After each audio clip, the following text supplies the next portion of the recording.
जय श्री कृष्ण। नमस्कार दर्शक बंधु, माधव पवित्र वाणी राशिफल कार्यक्रम में आपण मानकु स्वागत। प्रिय दर्शक बंधु, आज मु आपण मानक पई उपस्थापन राणीछि प्रति मास परी ए मासर सेही संक्रांति विषय मु कहिबी, जाकी रज संक्रांति आषाढ़ मासर कथा। आपण मानकर ये रज शुभमय हो, मंगलमय हो, समस्त गृह हस खुशी लहरी रे खेली जाऊ। भगवान आशीर्वाद समस्ते मंगलमय जीवन अतिबाहित करंतु।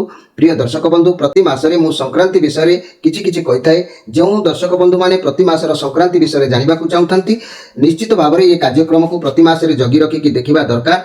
काहेकि कहूची ना, ये संक्रांति विषय जानिले आपण ये मासर परिस्थिति कौन रहिबो आपण जानि परिबे। देशर परिस्थिति कौन रहिबो, आम राज्यर परिस्थिति कौन रहिबो, सब विषय आपण निश्चित जानि परिबे। ये संक्रांति वीडियो कार्यक्रम रे आपण माने एतिकी जानि रखिबे जो ए मासरे जन्म होतुबा शिशु मानकर भाग्य किपरि होइताय। ए मासरे प्रथम कन्या रजस्पला हेले तार भाग्य कोन होइताय। ए मासरे गृह प्रतिष्ठा कले किंबा गृह जदि आरंभ करंती भाग्य कोन होइताय। ए मासरे केते वर्षा होइताय, केते दुर्घटना घटिताय, केते कोन घटना दुर्घटना विभिन्न समस्या कथा आपण निश्चित भाव में यह संक्रांति राशि फल आपण जानि परिबे। तेणु मोर प्रिय दर्शक बंधु, आपण मानक पाखरे मु निवेदन रखुची प्रत्येक मास जगी रखी यही संक्रांति वीडियो को आपण देखिबा आवश्यक अछि। या देखिले आपण राज्य देश सब विषय जानि परिबे। तेबे आसंतु आ काल विलंब डेरी न करी आरंभ करिबा आषाढ़ मास बा मिथुन मासर षष्ठी संक्रांति संचार गणना प्रमाण अनुसार आमे आज आपण मानक पाखरे प्रकाश करिबा। तेबे कोन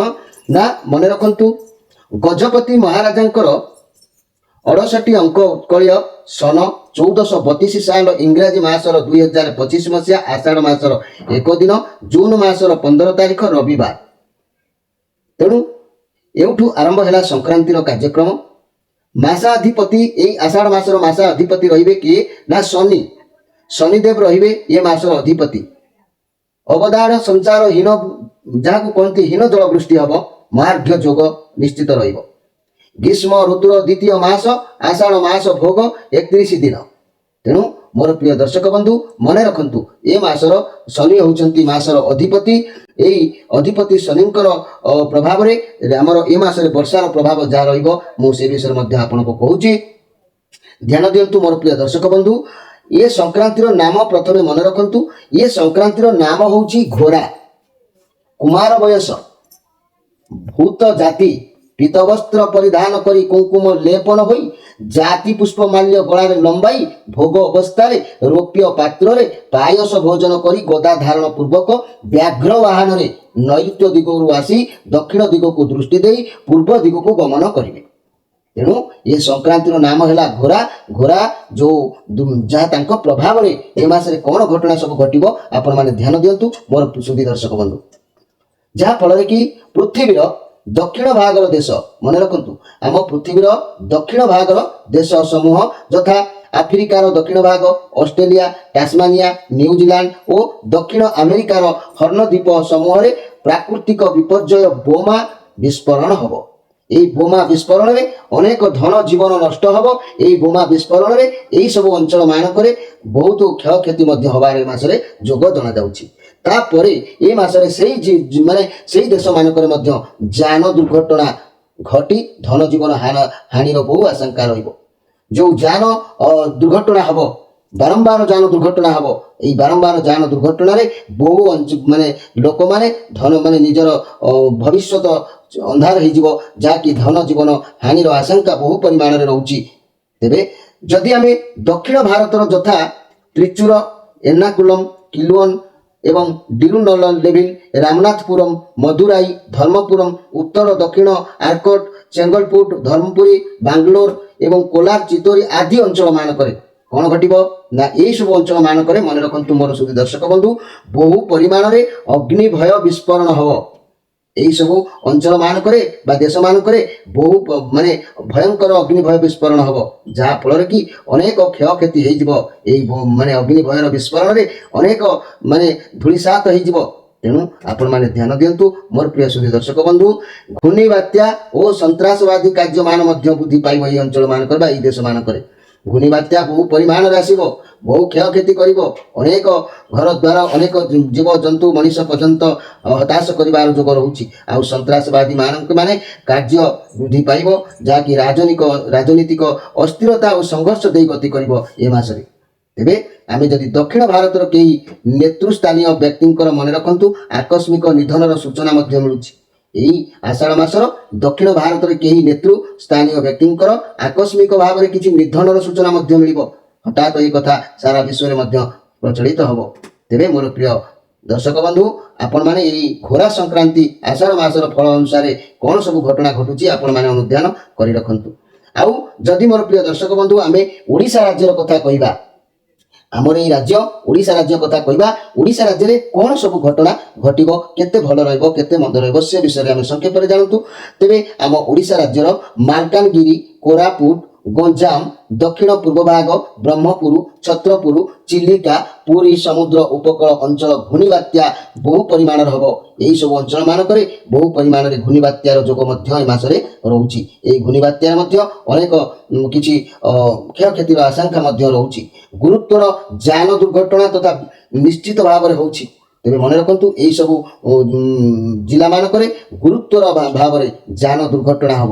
ଏହି ଯାନ ଦୁର୍ଘଟଣାରେ ଅନେକ କ୍ଷୟକ୍ଷତି, ଅନେକ ଜୀବନ ଚାଲିଯିବାର ସମ୍ଭାବନା ଏ ମାସରେ ମଧ୍ୟ ରହୁଛି।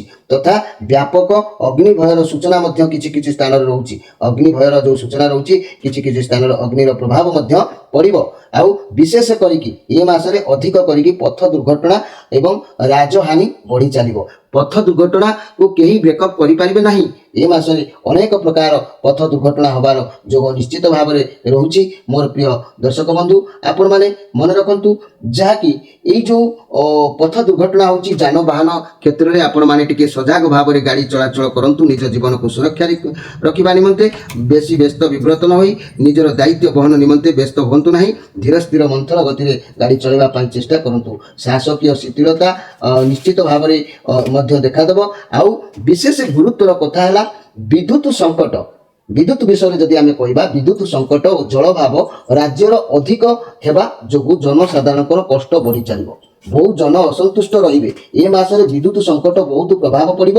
ଜଳର ରାଜ୍ୟରେ ଅଧିକ ହେବା ମାନେ ଜଳ ଅଭାବ ରହିବା ଯୋଗୁଁ ଜନସାଧାରଣଙ୍କ କାର୍ଯ୍ୟକ୍ରମରେ ମଧ୍ୟ ଅନେକ କଷ୍ଟ ଜଣାଯାଉଛି। ତେଣୁ କୃଷି କ୍ଷେତ୍ରରେ ଚାଷୀମାନେ ହାୟ ହତାଶ ହେବାର ଯୋଗ ରହୁଛି। ଚାଷ ବିଳମ୍ବର ଯୋଗ ରହୁଛି। ତେଣୁ ଆପଣମାନେ ଧ୍ୟାନ ଦେବେ ମୋର ପ୍ରିୟ ଯାହାକି ଓଡ଼ିଶାବାସୀ ଭାଇ ଭଉଣୀମାନେ, ବିଦ୍ୟୁତ ସଙ୍କଟ ପାଇଁ ଏ ମାସରେ ମଧ୍ୟ ଅସୁବିଧାର କିଛି ସମ୍ମୁଖୀନ ଦେଖାଦେଉଛି। ଏ ମାସରେ ଯଦି ଆମେ ପାଣିପାଗ କଥା କହିବା, ବର୍ଷା କିପରି ରହିବ ତାହେଲେ ଧ୍ୟାନ ଦିଅନ୍ତୁ ମୋର ପ୍ରିୟ ଦର୍ଶକ ବନ୍ଧୁ। ଏ ମାସରେ ହୀନବୃଷ୍ଟିପାତ ଯୋଗୁଁ ଚାଷ କାର୍ଯ୍ୟରେ ବାଧାପ୍ରାପ୍ତ ହେବ। ତେଣୁ ଏ ମାସରେ ବର୍ଷା ଏତେ ହୀନବୃଷ୍ଟି ହେବ, ପ୍ରତି ଚାଷୀମାନଙ୍କ ଜୀବନରେ ଚାଷ କାର୍ଯ୍ୟରେ ବାଧା ହେବ, ବିଳମ୍ବ ହେବ। ଚାଷୀ ମୁଣ୍ଡରେ ହାତ ଦେଇ ବସିବ, କାର୍ଯ୍ୟକ୍ରମରେ ଆଗକୁ ଯାଇପାରିବ ନାହିଁ। ଅନେକ ପ୍ରକାର ବିଳମ୍ବିତ କାର୍ଯ୍ୟ ଏ ମାସରେ ହେବାର ଯୋଗ ଦେଖାଦେଉଛି। ତେଣୁ ମନେ ରଖନ୍ତୁ ଏ ମାସର ହୀନବୃଷ୍ଟିପାତ ଯୋଗୁଁ ଚାଷ କାର୍ଯ୍ୟରେ ବାଧାପ୍ରାପ୍ତ ହେବ। ମାସର ପ୍ରଥମ ସପ୍ତାହର ଶେଷ, ମନେ ରଖନ୍ତୁ ଦ୍ୱିତୀୟ ସପ୍ତାହର ପ୍ରାରମ୍ଭରେ ଏବଂ ତୃତୀୟ ସପ୍ତାହର ପ୍ରାରମ୍ଭରେ ଲଘୁଚାପ ଜନିତ ବର୍ଷା ସମ୍ଭାବନା ରହୁଛି ଏହି ଆଷାଢ଼ ମାସରେ। ଏକଥାକୁ ମଧ୍ୟ ଧ୍ୟାନ ଦିଅନ୍ତୁ। ଏହି ସମୟ ଭିତରେ ବର୍ଷା ମଧ୍ୟ ହେବାର ଯୋଗ ରହୁଛି। ମାସ ତତ୍ତ୍ୱ ଅନୁସାରେ ମନେ ରଖନ୍ତୁ ନିତ୍ୟ ବ୍ୟବହାର୍ଯ୍ୟ ଦ୍ରବ୍ୟର ମୂଲ୍ୟ ବୃଦ୍ଧି ଘଟିବ। କେବଳ ସ୍ୱର୍ଣ୍ଣାଦି ଧାତୁର ମୂଲ୍ୟ ସାମାନ୍ୟ ହ୍ରାସ ପାଇବ। ସୁନାର ଯେଉଁ ମୂଲ୍ୟ କେବଳ ସାମାନ୍ୟ ହ୍ରାସ ପାଇବ। ସୁନା ଯିଏକି ଅଧିକ ହୁଏତ ବଢ଼ିବ ନାହିଁ, କିନ୍ତୁ ସାମାନ୍ୟ ଭାବରେ ଟିକିଏ ମାତ୍ର ତଳକୁ ଖସିବ ମୂଲ୍ୟ। ତେଣୁ କୃଷି କ୍ଷେତ୍ରରେ ସ୍ୱଳ୍ପ ବୃଷ୍ଟିପାତ ହେତୁ କାର୍ଯ୍ୟରେ ପଛେଇଯିବ। ଖଣିଜ ଉତ୍ପାଦନ ଯାହାକି ଶିଳ୍ପ କ୍ଷେତ୍ରରେ ଉତ୍ପାଦନ ବୃଦ୍ଧି ପାଇବ। ଏବଂ ଜ୍ୟୋତିଷ ତତ୍ତ୍ୱ ଭାବରେ ଯଦି ମୁଁ କହିବି, ମନେ ରଖନ୍ତୁ ମୋର ସୁଧୀ ଦର୍ଶକ ବନ୍ଧୁ, ଜ୍ୟୋତିଷ ତତ୍ତ୍ୱ ଅନୁସାରେ ଏ ମାସରେ ଯେଉଁ ବ୍ୟକ୍ତି ମାନେ ପ୍ରମତ୍ତ ଜନ୍ମ ହେବ, ଏ ମାସରେ ଜନ୍ମ ହେଉଥିବା ବ୍ୟକ୍ତି ରମଣୀ ପ୍ରିୟ ହେବେ। ଏ ମାସରେ ଯେଉଁ ବ୍ୟକ୍ତି ପିଲା ଜନ୍ମ ହେବେ, ଝିଅ ହୁଅନ୍ତୁ ବା ପୁଅ ହୁଅନ୍ତୁ, ସେମାନେ ରମଣୀ ପ୍ରିୟ ହେବେ। ଆଉ ସେମାନଙ୍କର ଗୋଟିଏ ଗଣ୍ଡଦୋଷ ରହିବ କ'ଣ ନା ପେଟ ରୋଗୀ ରହିବେ, ଅଳ୍ପହାରୀ ହୁଅନ୍ତି। ଏ ମାସରେ ଯେଉଁମାନେ ଜନ୍ମ ହେବେ ସେମାନଙ୍କର ପେଟ ଦୋଷ ରହିବ ଏବଂ ରମଣୀ ପ୍ରିୟ ମଧ୍ୟ ସେମାନେ ହୋଇଥାନ୍ତି। ଆଉ ଏ ମାସରେ ଯଦି ଆମେ କନ୍ୟାମାନଙ୍କ କଥା କହିବା, ଇଏ ତ ଜନ୍ମଜାତ ଶିଶୁମାନଙ୍କର କଥା ଗଲା। ଯଦି ଏ ମାସରେ କନ୍ୟା ପ୍ରଥମ ରଜବତୀ ହେଲା, ଯିଏକି କନ୍ୟା ଯଦି ଏ ମାସରେ ପ୍ରଥମ ରଜବତୀ ହେଲା, ଧନ ସମ୍ପଦ ଯୁକ୍ତା ହୋଇଥାଏ, ସୌଭାଗ୍ୟବତୀ ହୋଇଥାଏ ए मासरे शुभ दिन रे जदि कौनसी कन्या प्रथम रजवती होची से बहुत धन संपद पाइबार योग्य होता है एवं सौभाग्यवती मध्य होता है तार भाग्य रे महालक्ष्मी कृपा मध्य करिथांती। ये तो विधि विधान कथा भाग्यर कथा। तेबे ये मासरे यदि मोर प्रिय दर्शक बंधु जो माने घर करबा पई बा गृह निर्माण करबा पई निजको प्रस्तुत रखिबे मन रखंतु ये मास शुभ दिन रे नूतन गृह आरंभ कले मन रखंतु ये मासरे शुभ दिन रे नूतन गृह आरंभ कले घर शुभ देले धन संपद वृद्धि पाई थाए गृहकर्तांकर पारिवारिक मंगल निश्चित होता है। तेणु ये मासरे जो माने शुभ दिन रे गृह निर्माण करिवे से गृह निश्चित मंगलमय होता है बहु धन संपत्तिर परिपूर्ण होता है एवं गृहकर्तांक परिवार पाई महामंगलमय होता है से गृह मध्य शीघ्र शीघ्र शीघ्र भाव में पूर्णांग हो जाता है। तेबे मोर प्रिय दर्शक बंधु अनेक गुड़िए गुरुत्वपूर्ण कथा मु आपण मानक सामने उपस्थापना कली। तेबे आउ गोटे शेष कथा कहूँ जो युवक युवती मानकर विवाह बयस हो जाइछि ए मासरे जदि आमे से कथा कहबा जो मानकर रवि सुदी गुरु सुदी होइतिबो केवल सेही माने ही विवाह करि परिबे। तेबे रवि सुदी गुरु सुदी कथा कहले मन रखंतु रवि सुदी ए मासरे मेष सिंह कन्या और मकर राशि रवि सुदी मासर 9 दिन पर ठारु वृष तुला कुंभ राशि रवि सुदी आउ गुरु सुदी कहले केवल वृष सिंह तुला धनु कुंभ राशि गुरु सुदी।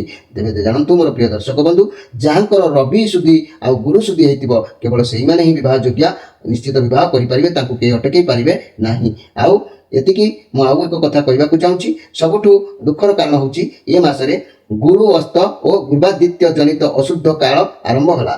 तेणु ए अशुद्ध काल हेतु विवाह व्रत प्रतिष्ठा आदि कर्म निषेध। आउ थे मन रखंतु ए मासरे गुरु अस्त और गुरुवादित्य जनित अशुद्ध काल अटे। तेणु ए मासरे विवाह व्रत प्रतिष्ठा आदि कर्म पाई निषेध। प्रिय दर्शक बंधु कार्यक्रमटी जदि आपण मानक पई किछि शिखिबार जानिबार निश्चित योग्य होता है आपण माने निश्चित मोर ए कार्यक्रम को सब्सक्राइब करिवे लाइक करिवे सांग साथी प्रियजन मान पाखु शेयर करिवे प्रत्येक मनर कथा कमेंट बॉक्स रे आपण लिखिवे आपनकर जहाँ भी समस्या अछि हम सहित शेयर करी माधव पवित्र वाणी राशिफल कार्यक्रम रे आपण भाग नै पारिबे। तेबे अपेक्षा करिवे पुणी आगामी मासर संक्रांति पई एबे विदाय दियंतु रहउची नमस्कार।